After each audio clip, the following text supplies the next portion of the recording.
I'm ready, whenever you are. Welcome everybody to the Tea with Miss McGill show. It is Puka, once again joined by Coach Reed Larson. How we doing, Reed? Just phenomenal. Fantastic to be here in this special edition that we got here that you set up, Puka. Fun to have this conversation. I'm excited. Yes, we promised you guys some interviews. So we've got Coach Bliss Littler. We're going to talk a little junior hockey today. And of course, we're in Minnesota and high school hockey is kind of king here. So a lot of you don't know a lot about junior hockey, but you're going to know a whole lot more after we spend some time with Coach Littler here today. I just want to thank one of our partners, L&M Radiator. So L&M Radiator right now, they need 34 employees yesterday. As you know, everyone's kind of looking. So if you're looking for a full-time job, part-time job, summer help, Mesabi.com, M-E-S-A-B-I, Mesabi.com. Go there. Everything is listed. So, so no further ado, we're going to get right over to Coach Littler, who's out on a recruiting trip. Where are you at? Oh, parts unknown. You never want to give too many tips to the competitors. I was just going to say that sounds like my favorite line when somebody says, "Where are the fish biting, Lars?" And I'll say, "Secret lake, bud." Exactly. I like it. Keep that quiet. Yeah. So again, we're joined by Coach Bliss Littler. He's been in the junior ranks for many, many years. Actually, was my coach, gosh, almost 30 years ago. So I don't know. We'll get into it. Just why don't you just kind of tell us a little bit about yourself, just to give everyone kind of a brief background of your childhood and your hockey career. Well, again, I can see people clicking off right now, but I'm from Minot, North Dakota. Grew up in Minot. Played high school hockey in North Dakota. Went to the USHL. Played in Waterloo. From there, I went to the University of North Dakota, and I just was never good enough to get in the lineup to play there, and ended up moving up to Saskatchewan and playing in the Saskatchewan Junior League. I came back to UND one more time, and Coach Gasparini told me the same thing, that not quite at the level that we need you to be at, and I ended up transferring to Wisconsin River Falls and had a great time there for a couple of years. We won a Division III national championship. That was a lot of fun. And a few years later, I got into coaching. I spent 4 years as an assistant coach, and I'm using the business and the marketing degree that I got in college. I was doing that for the junior team and working with the different head coaches. From there, I got offered a job. I went out to Billings, Montana, which I've always said if Billings would get a USHL program, I would have had a fist fight to go back there. That I had 7 great years out there, met a lot of really good people, got to coach some great kids that over those 7 years, it's amazing how many players have moved on and they're successful in whatever they're doing, successful, dads and whatever they do in business or for a living. It's awesome to hear from so many players that I had in Billings that it's just shocking the amount of kids, the experience that they had. I loved it there. I was there for 7 years, and from there I moved to Topeka, Kansas for 3. I had a USHL expansion team there. Moved from there to Kearney, Nebraska with the Tri-City Storm. I was there for 5 years, and then moved to Omaha, Nebraska for 4 years with the Omaha Lancers. So, again, I had a nice 12-year stint in the USHL as a head coach, and great memories there. Got to work with a lot of really good players and work for some really good owners, meet a lot of good people along the way. And I got to work on 6 USA Hockey national staffs, which was a lot of fun. And in the last 9 years, I've been out in Wenatchee, Washington. The last 6 have been in the British Columbia Hockey League. So I guess in a nutshell, I've spent a lot of time doing junior hockey and getting to meet a lot of good people, a lot of good hockey players, but more importantly, got to have a little bit to do with a lot of players that have turned into really good people. Well, that's the key to it. I think that's why we all You know, everybody has their competitive edge, coach. They like to be involved in the game, and you know, in order to, when you can't play anymore, in order to tickle that competitive edge, you want to get into coaching. But that's just a small sliver of what we do as coaches. What we really do, and you just noted on it at the end, is we want to be a part of the lives of these people and the friendships and relationships that we create moving forward. It's amazing, just in, you know, the 18 years that I've been coaching high school and youth hockey, how many families I've touched on. So that says that you're in it for the right reasons. And that answers a lot of what my question is going to be to you as to why you've been doing it for so long. So we know that the coaches at the junior hockey ranks, and we could even say college hockey ranks too sometimes, but at the junior hockey ranks, for lack of a better way of saying it, there's a lot of times where coaches turn into what we like to call a suitcase. They bounce around, they get fired, they get released, they get out of it. You know, you've been to a couple different places, but what's really impressive to me is how long you've been doing it. And talk about how you've been able to do it for so long and be so successful. I ask myself that, you know, why I've stayed in it so long, but you know, I had a great experience in Billings.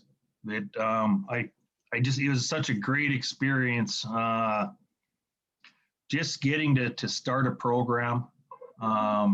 We started a new league that ended up being a division of the North American Hockey League eventually.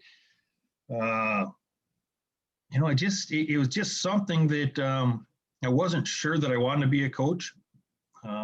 I liked the business end of it, but once I got into it, I really enjoyed it. And then the challenge of getting to, I guess, a higher level in the United States Hockey League. And then, you know, 1 year turns into 2 and 2 turns into 5. And pretty soon you kind of figure out where you fit. And then when you figure that out, then you want to put yourself in the best position possible. And that kind of leads to going from Billings to the USHL. I had the same ownership group that owned Topeka, Cedar Rapids, Waterloo, and Billings. And kind of gets you to that spot where it's super competitive. And then you kind of look at that, and then it all becomes about ownership. The owner that you get to work for, that turns into the quality of your life. And I'm not talking about a paycheck. I'm talking about an owner that what's really important as a coach is everybody wants to be paid. And I've never met anyone that doesn't want to get paid more. Sure. But as a coach, when you figure out that if you don't take care of the players, they're not going to take care of you. 100%. And the better you treat the players, the harder they're going to play for you. And it's that simple. I've been super fortunate that, like I say, in Billings, I know in that league at that level, no one was treated the way our kids were treated. Yep. And our kids, I mean, we won a lot of hockey games, a lot of championships out there. A lot of kids moved on to play college hockey. I don't think it's any secret that they were treated really well. And from there, you know, they played really well. And I stayed with the same ownership group in Topeka, and we thought Topeka was going to be like a flagship for the USHL. We thought buying the pro team, taking their name and the lease, the logo, we overstaffed it, and they just did not want, they called it amateur high school hockey. They did not want it there.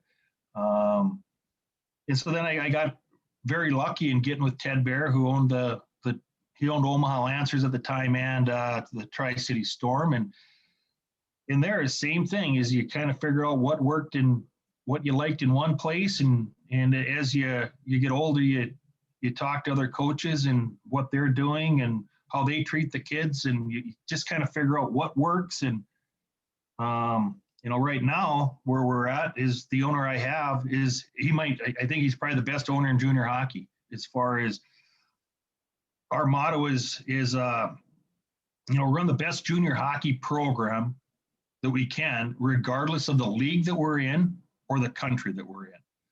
So like if you're playing for the Portland Winterhawks in the Western Hockey League, the London Knights in the OHL, the Omaha Lancers in the USHL, Penticton Vees in the BCHL, that we want a kid when he leaves, that he feels that we've provided everything, that when we said we pay for everything, skates, equipment, sticks, housing, running shoes, that we back up everything that we say.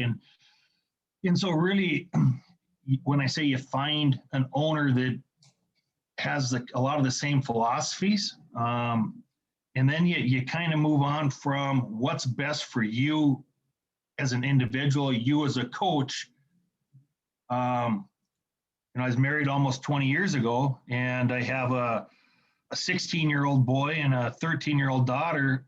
And this is really the first time that instead of chasing a job in the Western Hockey League or chasing a job, Division I college hockey, you do the thing that's best for your family. That I found a great owner, like an absolutely fantastic owner. Both David and Lisa White are amazing people. They're so caring, and they give to the staff and the players. And so that made it real easy. And then I kind of look at the quality of your life, where you live. And so I'm going on my 10th year, and I just was real fortunate to just sign a new 10-year contract, which you don't hear too many of those. And so really now it's about being in a place that plays in a real competitive league, where the BCHL, it's the USHL of Canada. Yep. We pay everything. It's a great league. You have first-round draft picks in it. It's a great league that way. But it's kind of, the players, you learn that quickly, that you need to have ownership that's going to allow you to do the right things to take care of the players. Because if the players aren't taken care of, they're never going to play that hard for you. And that's kind of where I'm at right now. Is I've bounced around enough, but I've never really been to a place for a year and then taken the next job, got fired, taken the next job. I've stuck around, and I think I've always tried to leave things better than when I got there. I think you have. I think you've left things in that you actually kind of answered my next question for you, because I was going to ask about family. Aside from everything else that you talked about and all the different, everything that's coming out of your mouth sounds to me that it has to do with the relationships that you have with people and where you've been. And, it's nice to pad your pocket with a few extra dollars, but if you can, if you have to take a few extra $1,000 less because your ownership treats you the right way, and that organization treats every kid the right way, that's a good start. But they've got values, and it sounds to me like you and your family. And back to the question they said, how can you do this for as long as you've done it? Well, you darn well have to have a pretty awesome family to be as supportive as they are, to be able to chase those dreams that you had. And you have 30 years of doing what you're doing, and you mentioned leaving places better. I can go back to the late 90s to when I was playing junior hockey, which at the time was the American West Hockey League, formerly the American Frontier League. But I remember as I was sitting in my room thinking about what I'm going to do next. I just got cut from the Twin Cities Vulcans, and I made 2 phone calls. I made a phone call to you, and I made a phone call to Johnny Buchanan in Bismarck. And Johnny Buchanan called back first and said, well, I'm going to protect you right away. And you called back second and said, looks to me like you're protected. We got to stop this conversation. Have a nice year. And I was thinking, oh, darn it. But I remember as I was making these decisions on who to call, I saw a recruiting video that you guys put together must have been 97 or 98. And that recruiting video looked like, wow, does this look awesome to play for the Billings Bulls or what? And it looked phenomenal. And I remember seeing the way the organization is, and it's still true today. If you treat the players the right way, they're going to play hard for you. And I've worked with a couple of junior teams. I've worked with the Granite City Lumberjacks out of St. Cloud as a scouting director for a bunch of years, and now moved on with a new organization. But I've seen it, and it's so true. They treat their players fantastically for an NA3HL team, and those players keep coming. And you mentioned a really good piece there, that if you treat those kids the right way, they're going to do whatever they can for you. They're going to go to bat for you. That's I learned that real early on, and a lot of kids really want you to be. They want you to push them. Kids want to get better. And the kids that want to move on, that truly want to move on and be college hockey players, they want to be pushed. And when you do build relationships, you can really push some kids hard, and you can really get a lot out of them. Times have changed. Things that you could have done in the 90s pushing kids, now they consider that you can't do some of those things anymore. And coaches, you have to kind of reinvent yourself and learn with the times. What's going on in the world right now. And I started probably 12 years ago, maybe one of my last couple years in Omaha. I'd ask players when they'd come in and say, "How do you want to be dealt with when it comes to constructive criticism or when it comes to discipline?" Like, anyone that says all kids are treated the same, that's not true. The kids that have been with you, that have been through all the battles and wars, a couple years of playoffs, that kid gets a few more benefit of the doubts than a kid that's brand new. But off ice discipline, it doesn't matter. That way, I treat all the kids the same. The curfew, you get yourself in a certain amount of trouble, they're absolutely treated the same, all treated the same way. But I do ask the kids, how do you want to be dealt when there's constructive criticism? And people would be shocked at most kids who really want to be pushed hard. But a lot of parents, they don't want to hear that. They don't get after my little Johnny. He's the superstar. But most kids, you have to ask now, how do you want to be dealt with? And I think most kids want to get better. And I think coaches that are in it for quite a while, that you could probably do things outside of hockey to make more money. You have to love it. I mean, you have to love not just the wins and losses, because those come and go pretty quick, but you have to love going to practice. You have to love watching kids get better. You have to love when a kid gets a college commitment. I say one of the best things about being a junior coach is before practice, at least that's how we do it where I've been, is when kids are stretching out before practice, they get done stretching and you have everybody together and you might get ready to give a little bit of information, a little house cleaning, and you say, "Hey, congratulations to Slava. He just committed to Denver."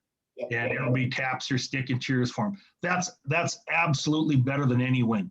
And when you hear that 15, 20 times a year, things are being done right. And if that doesn't excite you, at least the level of junior hockey that I'm at, then you should get out of it, because that's really, the kids are coming out.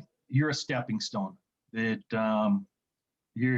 the kid doesn't wake up in the morning when he's 7, 8 years old in Burnsville thinking that he wants to play for the Omaha Lancers. He wants to play for Minnesota State Mankato. He wants to play for the Gophers or Bemidji or St. Cloud or Duluth. I mean, that's where those kids want to play. And as you get closer to high school, you realize, oh, you know what? There's not a lot of kids that go directly from high school anymore to college.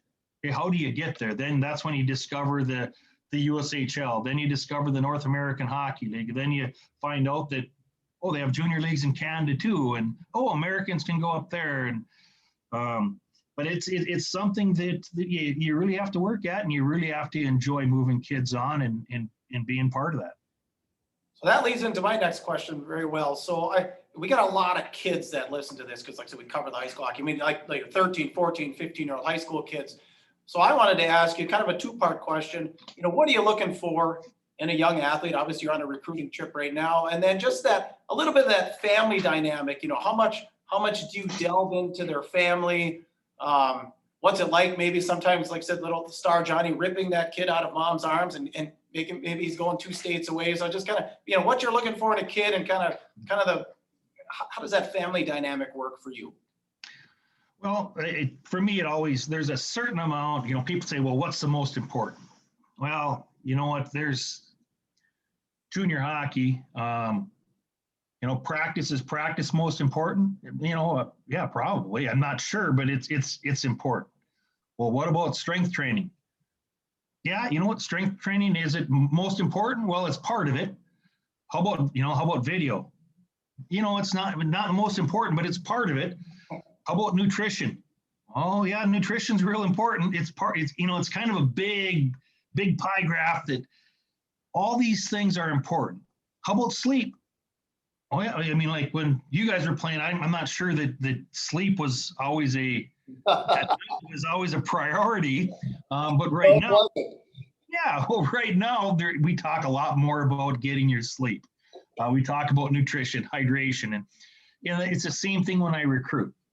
Is skating the most important? Well, if you can't skate to a certain level, you're not going to be able to play at whatever that next level is. If you don't have a certain amount of skill, a certain amount of, I don't want to say toughness anymore because that's not as important as it used to be, but toughness is important. How will you get in the corner and take a hit to make a play? Will you battle in front of the net? So toughness is important. But after those things that you have to have, I really look at how hard does a kid compete? Okay, how hard does he compete? That if the puck's on the wall, a D steps down, pinches, bangs him, the puck's still there. Does he lay on the ice and wait for the trainer to come out to see him, or does he get up and try to find a way to get the puck out? He gets knocked down in front of a defenseman, gives him a shot in the back of the pants in front of the net. Does he lay there and hope a penalty's called, or does he get back up and look for the rebound and try score a goal? So competitiveness is really important. That's probably the thing I look at. If I don't see that kid competing, it's you know what, you're gonna have to be super, super skilled for me to look past that a little bit, because it's always going to come back to that player's going to get to a level, and if you don't compete hard enough, your skill level's not going to be enough. So Puka, you're talking to a guy that's been around for 30 plus years in the junior ranks, and you're also talking with a guy that currently scouts at the junior level and had some at the some upper levels as well too. And I'll tell you what, he's with the times. I don't think it's ever changed. That compete is the biggest thing that you're looking for when you're scouting somebody. And like you said, there's so many other things that are there, but the compete piece is a huge part of it. And it just goes back to it. It actually kind of brings me back to a time when I actually broke into the lineup and never missed another game the rest of my AWHL career. When I was playing for Bismarck, it was a weekend where Friday night I sat out, and it was a 2-game swing when Billings was coming into Bismarck, and I sat out Friday night. My parents were in the stands, and I'm thinking I'm not in the lineup. And my parents like, well, you know what? You need to toughen up then. And I'm thinking, who knows what a parent nowadays would be saying? Well, I drove all the way out here. I didn't even know if you're going to play, and you're not in the lineup complaining because their kid isn't in. My parents were sitting there going, okay, my jersey was not hanging in the stall. I'm not playing tonight. Well, you know what you need to do then? You need to be at the morning skate the next morning. You need to bust your rear end. And if you're in the lineup, then prove it and give Coach Mechanic a reason not to take you out every single game. Because if you're going to give him a reason to keep you in, that's what it is. And I wasn't the most talented guy out there. I can tell you that right now. But I can tell you it was where I kind of made my niche was playing on a line with Drew Parsley and Johnny Lubinsky. And Johnny and I used to be in the corner digging things out. And like you talked about just a couple seconds ago, Bliss, it's that guy that's going to go that extra step in the corner. He's going to work a little extra harder. And I think Johnny kind of sat to me after the game. He said, if you compete like that every single game, there's no way I can take you out. And I never missed a game the rest of the season. And I think that you hit the nail right on the head, Coach. Well, that to me tells me you're coachable. That your parents came in. That was awesome advice with your parents. Absolutely awesome. That they could have gone the other way and told you how you're getting ripped off. Coach Mechanic doesn't know what he's talking about. And all that would have done is taken the emphasis off of where it should be and you probably would have been scratched in the future because you would have thought that, hey, he's wrong here. Instead, parents gave you great advice, go to work, and you decided you weren't going to let Coach Buchanan take you out of the lineup. That's awesome. Well, I would say after that, though, that about competing, then I really look for guys that have a brain. That you don't have to be the smartest guy on the ice, but I just don't like to. I don't know if you can say dummies anymore. If I'm going to have a bunch of haters on me for saying that, but I don't like. I want to coach kids that play with some smarts, that have some creativity. I mean, I think hockey's changed a bunch in the last 10 years, in the last 20 years, and I think the kids in Billings, they had so much fun winning and being treated good that they didn't realize that towards the end of the year we'd play a trap or a lock. I mean, things that now I look back. Well, I look back about 12 years ago, and I really took some inventory of myself as a coach and things that I believed in and what I didn't. And I mean, I have a form that I went through every zone, every system that we had, and I started like, why do I believe in that? And it really got me thinking that, God, we've won a lot of hockey games, moved a lot of kids on, but myself, I'm not going to use any of their coaches' names, but there are a lot of very successful coaches that were in the junior league. Some of them are the best coaches in college hockey right now. And I'll say but we sucked the fun out of hockey. When you think about, it was still fun to play, but you think about it when you use the words lock, left wing lock, or neutral zone trap. Boy, we really sucked the fun out of some hockey, I think. And I really looked at myself and said, you know what? I got to change the times. And I kind of think we got on board about the right time, my staffs. And recently, the last 10, 12 years, I think we've been some of the most creative, fun teams to play on, because we have a motto that we're going to outscore our mistakes, that we're going to make mistakes, but we're going to outscore them. And so getting back to your question, I think creativity is very important. But anyone that tells you can get by and not being able to skate in today's game, they're not telling you the truth. You have to have a certain amount of toughness, or you're not going to make it in the game. You have to have a certain amount of skill, or you're not going to make it. But you can create a spot for yourself just by doing little things that other people don't want to do that coaches love. Sure. I like that where you talk about, having a smart hockey player. And I think people kind of overuse the terminology of, well, does he have a good hockey IQ? It's, how do you develop a good hockey IQ? In my opinion, for high school kids that I've coached and junior kids that I've coached and scouted, is you can become a smart hockey player. You're not just born with the brains to play hockey. You become a smart hockey player by breaking down your film. You become a smart hockey player by spending time during unstructured time on the ice, playing with your buddies outside, playing shinny, watching NHL games during the playoffs and seeing how to read and react to some of the best players in the world. It's fun to watch. You don't just, not everything is always structured all the time. And I like what you said. It's, you've gone from times where you're going to run a neutral zone trap or a left wing lock, or, some of those where you're slowing the game down, but teaching guys to think the game on the fly and creating that hockey IQ through working is how you're going to have that success. And I want to go back to what you mentioned before about winning championships and things of that nature, because that is a big proponent of what I've always talked about.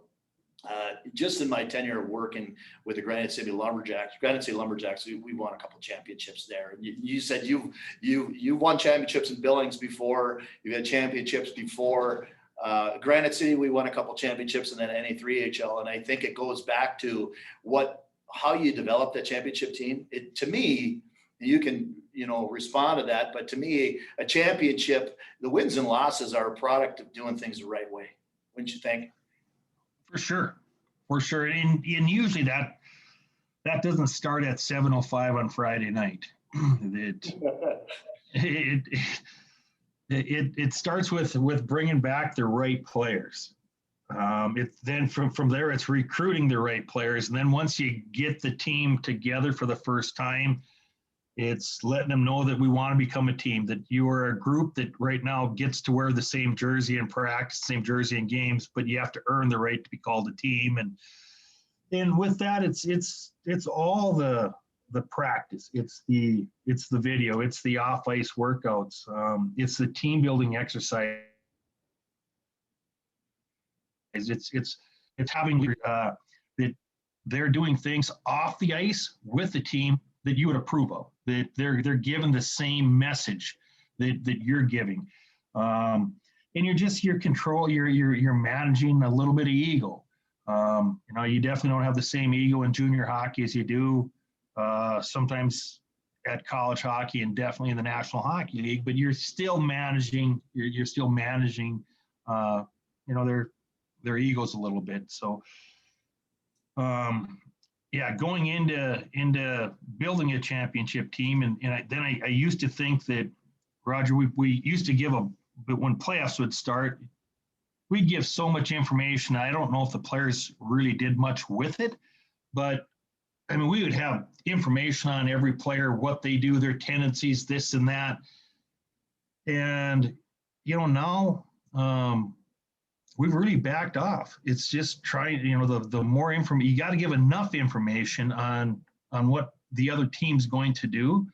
But we want things to come to the players just as quick as possible, where the more you think, the slower you play. And the slower you play, the more you grip your stick. And in the playoffs, you really don't want that. You want kids to be playing as quick as they can and playing as free as they can, where their mind is thinking quickly instead of, coach wants me to dump the puck here. Coach wants me to go there. Then I got to go over here. If this happens, I got to do this. Yeah.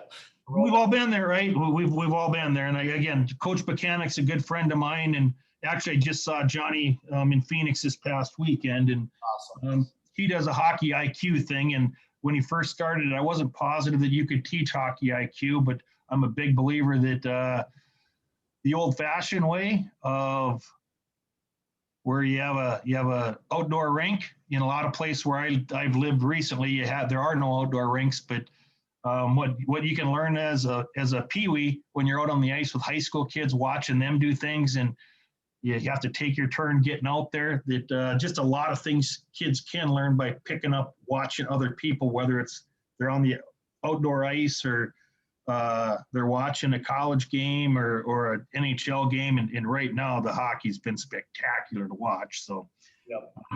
Definitely hockey IQ can definitely get better. Yeah, that you mentioned that. Johnny Buchanan's a good friend of mine. And it just brings me to our assistant coach at the time, Scotty Langer, who is now making a hard push in a bunch of years in the North American Hockey League as a head coach too. So it's fun because now there's another one following in some footsteps there too that was a part of that little crew there. But So I was going to ask you, coached Eric Holla. You talk about guys that moved on. He's at it's amazing now.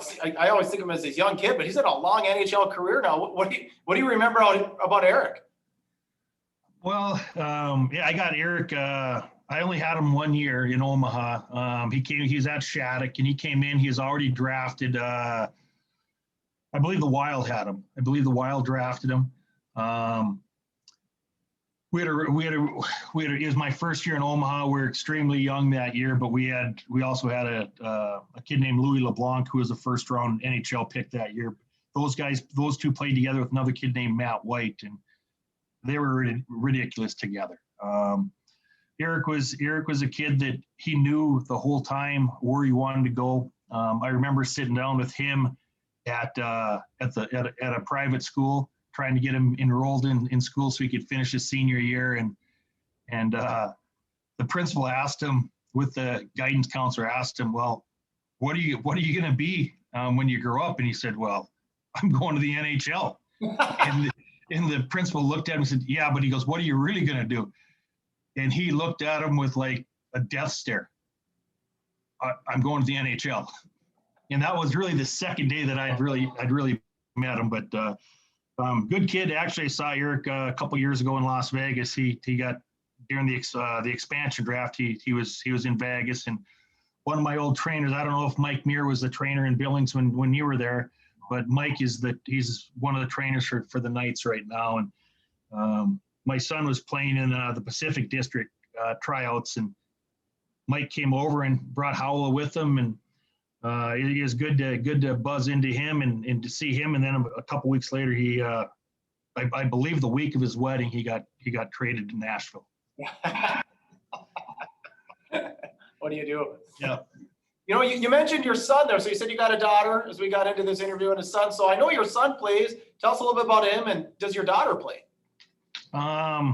Yes, my daughter plays. She plays.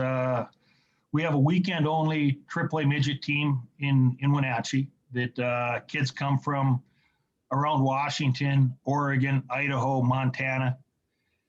They come in on the weekend, get 6 hours of practice, and generally they practice 2 or 3 weekends a month, and then they have a flyaway each month. So she plays on that, and then she plays on a girls team out of Seattle. She's into it. She does that in softball. So, and yeah, my son Cade, he's just really starting out as he's 16 right now. He's drafted by Cedar Rapids in the USHL. He's drafted by Edmonton in the Western Hockey League. He's pretty salty. Yeah, what's that? He's pretty salty then. Yeah, he's got a chance. But with Cade, he's the hockey IQ part. He's a pretty smart hockey player. So it'll be interesting to see what's next for him. And as a dad, the level he's at now, he's going to play junior hockey, and you hope he ends up in a place where, if it's with Mark Carlson. Again, Mark's longtime coach. I used to coach against him in Cedar Rapids when I was in the USHL. I know he's a real caring guy and cares about his players. And in the Western League, Bob Torrey is one of the best general managers, and I know he cares a lot about Cade. And he possibly has an opportunity also in Wenatchee, and the head coach there is Chris Clark right now, and Chris, I know he cares a lot about him. So it's just a matter of finding the right fit for him this year, and I can't wait to watch him progress. That's set up with your family, and just great conversation that we've had here today, Bliss. It's been fun talking to you about some of the old times, getting into kind of the new times here for you in your career. And so kind of maybe a loaded question for you, but you signed a 10-year contract that gets you to the end of what could be a pretty fun retirement time. Does it hopes and dreams? You talked about being settled with ownership. Does it look like that 10-year contract is going to keep you in that same spot? Well, I hope so. I mean, I really have just the utmost respect for David and Lisa White. Love the community that I'm in. The rink's awesome. The community's awesome. It's a great place to raise a family. That middle of central Washington, a little bit of a desert, which most people think of Washington is rain and overcast, and that's not how Wenatchee is. It's a beautiful place there. We have the BCHL team. We also we run an under 18 AAA team, a U16 AAA team that are billet programs. We have a 14, 13, and a 12 weekend program, as well as a girls program that we're starting this year. And so I'm overseeing all of that, and trying to help with recruiting and help our coaches become better coaches and better people. And so I'm pretty busy with that. And I don't miss so much 7 o'clock on Friday and Saturday, the games. But I definitely miss going on the ice for practice, the day-to-day camaraderie with the players. You definitely miss that. And, We'll just have to see what the future brings. But right now, it's a lot of fun getting to see my kids a little bit more, and just overseeing everything that we're doing with the development teams, watching the business part in Wenatchee. There's a lot there. There's a lot there, and so we'll have to see if I coach anymore. But right now I'm planning on doing what I'm doing, and we get to the end of 10 years, I'll be 65 years old, and we'll see if I want to keep going, and if the Whites want me to keep going, and if I need to keep going. If that might be a time that you shut it down. But right now I'm not thinking about shutting it down. I'm thinking about making every one of our programs better, and getting to watch my kids grow up at very important times, be part of their life, and spend as much time with my wife, and teach our kids the last few years we have them at home, teach them the best we can, so that when they get out to college and move on in life, that they're as prepared as they can be to be great people. Oh, there's lots of coach about the players that you've coached, the ones that I know personally, is, good friends of mine that have played for you, and the impact that you've had on their lives as a junior coach. Guys like Roger here, moving him in the right direction to play some hockey with the Midgie, and guys like Mitchell Kellen that played for you on those years that you were there. Mitch is back here in Grand Rapids, Minnesota, and involved with his kids in youth hockey, and just some of those names people, and they all talk about their time in Billings when you coached there, and the connection that you had with those kids. And it's just what you're doing, what you've done and what you're doing currently has made an impact on players, from ages 15 to 21 and of course into their careers. So I just hope that you continue doing what you're doing for as long as you can. Thank you. I do have to say, I remember a lot of steak dinners from the Bonanos up at the Players Club in Billings there. Oh, it's small. I just talked to Eric yesterday that we reconnected, and I was so lucky to have Eric and Robin they're basically my age, but they were both mentors that they just did so many things in life that was right, and getting to watch them how to run a business and how to take care of employees that, yeah, we did have a lot of good meals on the Bonanno family. That's for sure. Yes. Well, I'm not going to hold it against you, Bliss, that you played for River Falls and won a national Division III national championships, being that I ended up in my career at the University of Wisconsin Superior, and won a national title. We won one there too. So yeah. But it's nice to know we both have a little bit of a Wisconsin branch connection there, even though you were at the RF and I was at the Superior. Yeah, that's pretty good hockey. It's really good hockey right now. Such a great league to play in, but such a pleasure talking to you, Bliss. Appreciate it. Yeah, I think we've taken up enough of your time, but yeah, like I said, congrats on the 10-year contract. Good luck to your daughter.